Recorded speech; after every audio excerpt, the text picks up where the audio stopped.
Halo semuanya, hari ini kita bakal jalan-jalan virtual ke salah satu tempat paling luar biasa di planet ini. Ini bukan sekedar sungai biasa loh, tapi sebuah dunia yang isinya penuh misteri, kekuatan alam yang dahsyat, dan rahasia-rahasia kuno. Udah siap buat ngebongkar misteri sungai Amazon bareng-bareng?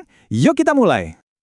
Oke, kita langsung aja deh ke pertanyaan pertama yang super aneh. Coba deh bayangin, sungai paling besar, paling kuat di dunia, tapi kok nggak ada satupun jembatan yang nyebrangin? Aneh banget kan? Nah, ini nih teka-teki pertama yang bakal kita pecahin.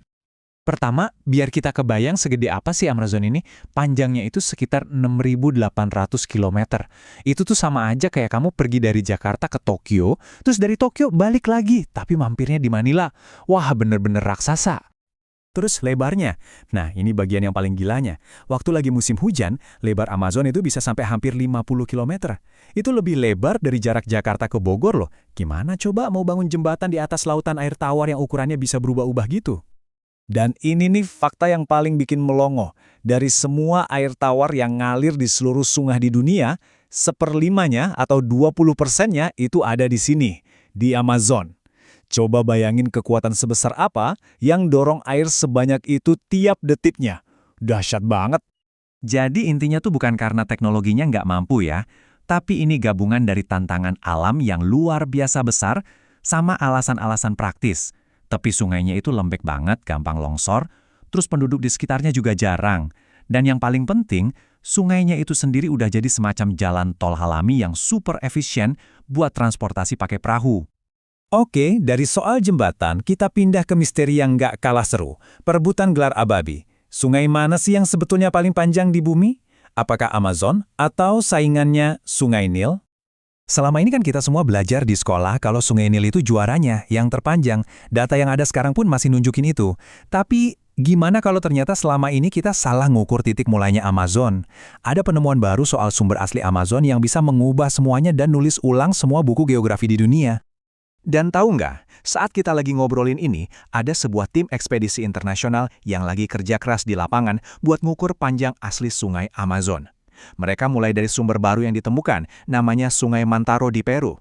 Kalau hasil pengukuran mereka nanti terbukti benar, Amazon bakal resmi merebut mahkota sebagai sungai terpanjang di dunia. Seru banget kan? Oke, sekarang siap-siap ya, karena rahasia berikutnya ini benar-benar kayak plot twist di film. Sebuah kisah geologis yang prosesnya butuh jutaan tahun. Coba bayangin ini, para ilmuwan nemuin bukti kalau jutaan tahun yang lalu, sungai super besar ini ngalirnya ke arah yang berlawanan. Bukan ke Samudra Atlantik seperti sekarang, tapi justru ke Samudra Pasifik. Kok bisa? Gimana ceritanya? Gampangnya gini, dulu banget, jutaan tahun lalu, daratan Amerika Selatan itu miringnya ke arah barat. Terus, lempeng bumi gerak, dan jeder, muncullah pegunungan Andes yang tinggi banget kayak bendungan alami raksasa. Air jadi kejebak, ngebentuk danau super besar, sampai akhirnya airnya penuh dan meluap ke arah sebaliknya, ke timur, dan membalikan arah aliran sungai ini untuk selamanya. Keren banget kan? Wah, kita udah bahas 3 hal yang gila banget. Sungai selebar lautan tanpa jembatan, perebutan gelar sungai terpanjang, sampai alirannya yang pernah kebalik.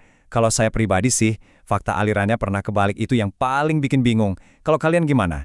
Fakta mana yang paling bikin kalian bilang, "Hah? Seriusan? Coba dong tulis di kolom komentar, saya pengen tahu banget." Oke, dari masa lalunya yang epik, sekarang kita loncat ke masa kini. Ke sebuah ancaman serius yang sedang terjadi. Soalnya, ternyata raksasa perkasa kayak Amazon ini pun bisa terluka. Lihat deh data ini. Ini nunjukin betapa parahnya kekeringan yang terjadi baru-baru ini.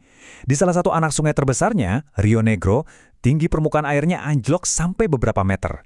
Ini bukan masalah sepele, ini benar-benar mengancam kehidupan di seluruh wilayah itu. Efeknya, wah kacau banget. Kapal-kapal kargo nggak bisa lewat, bikin masyarakat di pedalaman jadi terisolasi. Petani gagal panen, ikan-ikan mati massal, dan yang paling bahaya, ini mengancam sebuah fenomena alam super penting yang namanya sungai terbang. Apaan tuh sungai terbang? Ini konsep yang keren sekaligus penting banget. Jadi, uap air dari jutaan pohon di hutan Amazon itu ngebentuk semacam sungai raksasa yang nggak kelihatan di langit. Nah, sungai inilah yang terbang dan bawa hujan ke seluruh penjuru benua Amerika Selatan. Artinya, kalau Amazon kering, tempat lain yang jaraknya ribuan kilometer pun bisa ikutan krisis air. Ngeri kan? Nah, ini semua membawa kita ke pertanyaan soal masa depan Amazon yang sekarang ada di persimpangan jalan. antara dorongan untuk kemajuan dan kebutuhan mendesak untuk menyelamatkannya. Sebuah penelitian baru ngasih angka yang cukup bikin kita semua was-was. Kalau sampai jembatan permanen jadi dibangun di sana, itu bakal membuka akses ke jantung hutan dan diperkirakan bisa memicu lonjakan penebangan hutan sampai 40%. Itu angka yang sangat besar. Jadi pilihannya tuh sulit banget ya kan? Di satu sisi kalau bangun jembatan, koneksi darat jadi lebih gampang, perjalanan lebih cepat.